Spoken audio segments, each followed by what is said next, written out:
Hi hello നമസ്കാരം. എന്തൊക്കെയുണ്ട് വിശേഷം? എല്ലാവരും സുഖമായിരിക്കണമെന്ന് വിചാരിക്കുന്നു. അപ്പൊ പുതിയൊരു വീഡിയോയിലേക്ക് എല്ലാവർക്കും സ്വാഗതം. ഇന്നത്തെ വീഡിയോ ഒരു വെറൈറ്റി വീഡിയോ ആണ് കേട്ടോ.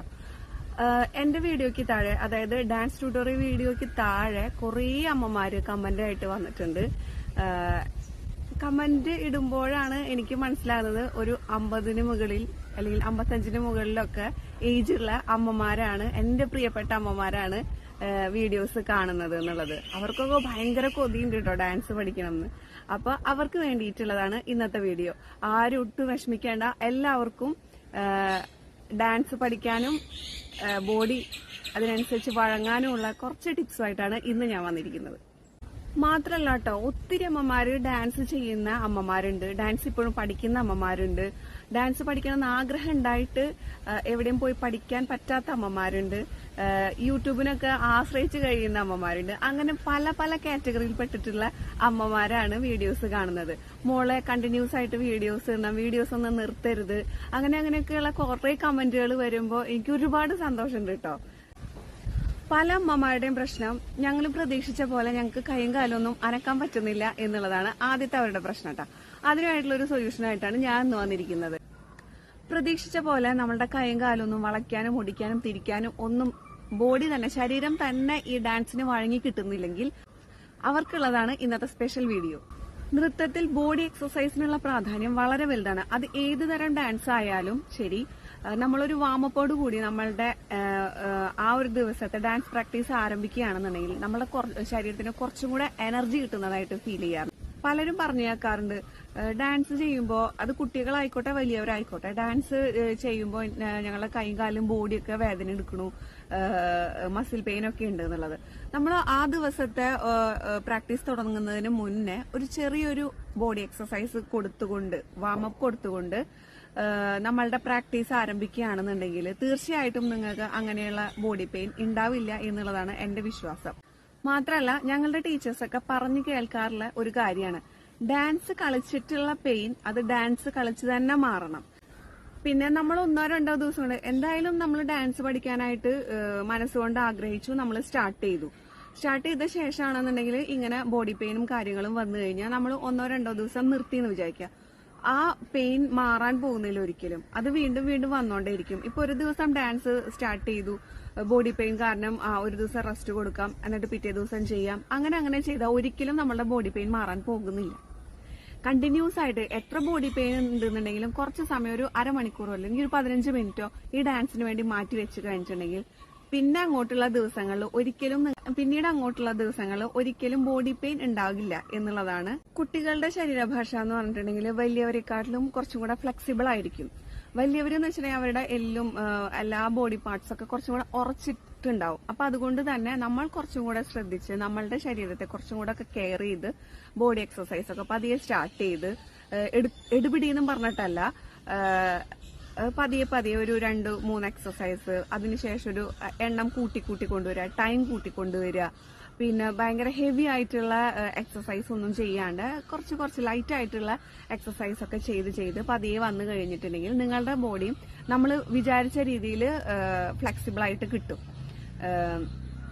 അതുപോലെയുള്ള കുറച്ച് എക്സസൈസ് ഞാനിവിടെ കാണിക്കുന്നുണ്ട്. ഞാൻ ഡാൻസ് ഇൻസ്റ്റിറ്റ്യൂട്ടിൽ നിന്ന് നിങ്ങൾക്ക് വേണ്ടി മാത്രം കുറച്ച് റെഫർ ചെയ്തിട്ടുള്ള കുറച്ച് ചെറിയ ബോഡി എക്സസൈസ് ഞാനിവിടെ കൊടുക്കുന്നുണ്ട്.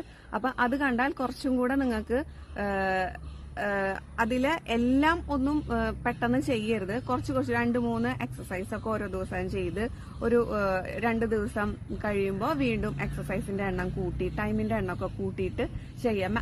കഴിവതും ഒരു 30 സെക്കൻഡെങ്കിലും ഒരു എക്സസൈസ് ചെയ്യാൻ ശ്രമിക്കുക. ഞാനിപ്പോ ഇട്ടിരിക്കുന്ന വീഡിയോയിൽ 10 എണ്ണമൊക്കെയാണ് കുട്ടികളെ കൊണ്ട് ചെയ്യിച്ചിട്ടുള്ളൂ. കാരണം വീഡിയോയുടെ ലെങ്ത് കൂടുന്നതുകൊണ്ട് 10 എണ്ണം, അത് നിങ്ങൾക്ക് കറക്റ്റ് ആയിട്ട് കാണണം, എങ്ങനെയാണ് അവർ ചെയ്യണേന്നുള്ളത് നിങ്ങൾക്ക് മനസ്സിലാക്കണം. അതിന് വേണ്ടിയിട്ട് ഭയങ്കര സ്ലോയിലും പിന്നെ എണ്ണം, ഇപ്പൊ ഇത്ര എണ്ണം എന്ന് വെച്ചിട്ടാണ് ഞാനത് ചെയ്തിരിക്കുന്നത്. ഞാനിവിടെ ഉൾപ്പെടുത്തിയിരിക്കുന്ന എക്സസൈസ് ചെയ്യുമ്പോൾ ഒരു കുറച്ച് മെഡിറ്റേഷന്റെ സൗണ്ട്സ് ഉണ്ട്. അത് നമ്മൾ യൂട്യൂബിൽ സെർച്ച് ചെയ്താൽ കിട്ടും. ആ മെഡിറ്റേഷൻ സൗണ്ട്സ് ഒക്കെ നിങ്ങൾക്ക് ഇഷ്ടമുള്ള രീതിയിലുള്ള മെഡിറ്റേഷൻ സൗണ്ട്സ് ഒക്കെ വെച്ച് ഈ എക്സസൈസ് ഒക്കെ ചെയ്തു കഴിഞ്ഞാൽ കുറച്ചും കൂടെ നമ്മളുടെ മൈൻഡിനും കൂടെ അത് ഫ്രഷ് ഫീലിംഗ് തരും എന്നുള്ളതാണ്. ഈ നൃത്തം തന്നെ എന്ന് പറയുന്നത് ഒരു എക്സസൈസ് ആണ്. നിങ്ങൾക്ക് നൃത്തം ഇഷ്ടമാണെന്നുണ്ടെങ്കിൽ, നിങ്ങൾ നൃത്തം ചെയ്യാൻ തയ്യാറാണെന്നുണ്ടെങ്കിൽ, എണ്ണമറ്റ ശാരീരിക, മാനസിക, വൈകാരിക ആരോഗ്യ ഗുണങ്ങൾ നിങ്ങൾക്ക് ഇതിലൂടെ ലഭിക്കും. നൃത്തം ചെയ്യുന്നതിലൂടെ നമുക്ക് ലഭിക്കുന്ന ആരോഗ്യ ഗുണങ്ങൾ എന്തൊക്കെയാണെന്ന് നോക്കാം. ഹൃദയാരോഗ്യം മെച്ചപ്പെടുത്തുന്നു, വഴക്കം മെച്ചപ്പെടുത്തുന്നു. അതായത് നമ്മളുടെ ബോഡിയുടെ ആ ഒരു ഫ്ലെക്സിബിൾ അല്ലെങ്കിൽ ബോഡി ഒട്ടും ഇങ്ങനെ സ്റ്റിഫായിട്ടിരിക്കുന്നത് അതിനൊക്കെ ഒരു അയവ്, ബാലൻസ് മെച്ചപ്പെടുത്താൻ സഹായിക്കും. തലച്ചോറിലേക്കുള്ള മികച്ച വ്യായാമം, സമ്മർദ്ദം കുറയ്ക്കും, ശരീരഭാരം കുറയ്ക്കാൻ സഹായിക്കുന്നു, മോശം കൊളസ്ട്രോൾ കുറയ്ക്കുന്നു, സന്തോഷവും ഉന്മേഷവും ലഭിക്കുന്നു. അപ്പൊ നമുക്കിനി നേരെ വീഡിയോയിലോട്ട് പോവാം.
ഡാൻസ് പഠിക്കാൻ എല്ലാവരും റെഡി ആയിക്കോളൂ.